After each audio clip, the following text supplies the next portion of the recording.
This is the singer that turned down Led Zeppelin and Deep Purple.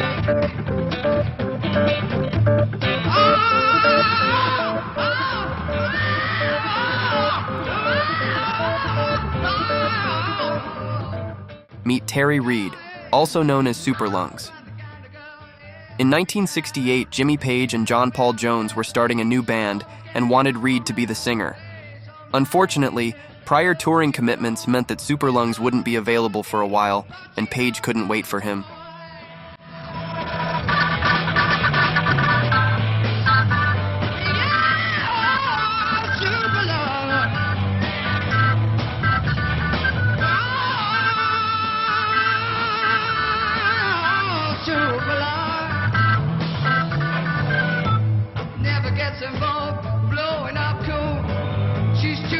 High with all the things back in school. Teachers don't ignore her, what if they could? But the kid ain't quite grown up yet, but the breathing's good.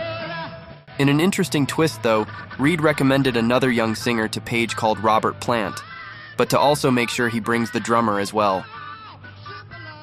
I go up the office one day, and Peter Grant says, Jimmy wants to talk to you. I said, oh really? And we just planned going on tour with another Rolling Stones tour, right? And he said he's putting a band together. And I said, well, what's he going to call it? He said, well, Peter Grant talks like this, well, if he calls it the Yardbirds, I want nothing to do with him anymore. He said, because every time I hear the word Yardbirds, I have a nervous breakdown because of all the times, you know. I said, really? So who's he got in the band? He said, well, nobody. I went, oh, it's a big band, huh? Yeah. So he said, well, he's talking about John Paul Jones, who we were in the studio with Donovan, and he was Donovan's bass. I said, now, well, what kind of band is this? Like the Incredible String Band? Where are we going here? It's a folky band or something? Oh, no, it's a heavy rock band, he said. Anyway, he wants you to sing. I went, well, okay, give me the... So I talked to Jim.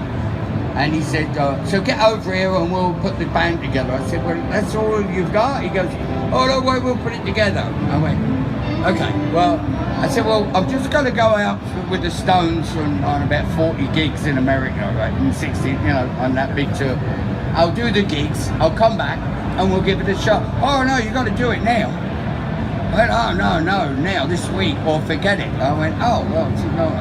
And so this guy's singing, and I couldn't quite hear what he was doing, so I give him the mic, and I get to run the PA, you know, for once. Paid all that money for it, you know. So I'm running the PA, and I start listening to him singing, and the drummer was unbelievable. And I went, you know what? A penny dropped. I went, this is exactly what Jimmy should do, you know. Well, anyway, needless to say, that's the story. And so I turned Jimmy onto him, and that became Led Zeppelin. That was it, right? I said, you got to get the drummer though, not just, he said, what does the singer look like? I went, well, he looks a damn sight better than you do.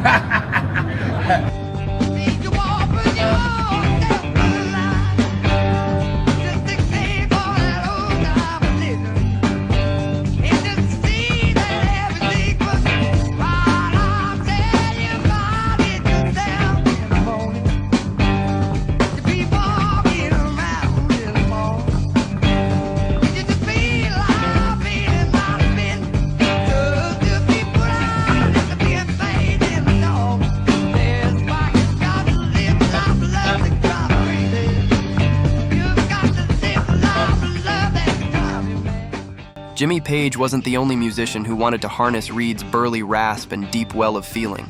Deep Purple tried to hire him too, right before they hired Ian Gillan in 1969. I was asked to join a lot of bands, Reid said matter-of-factly. Small wonder at that time, Aretha Franklin said, there are only 3 things happening in England: the Rolling Stones, the Beatles, and Terry Reid. Never seems to care. Two steps long, but you are there, sitting right beside you, friends, beside you. Wow, friends, beside you, friends, beside you, and their way.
beside you.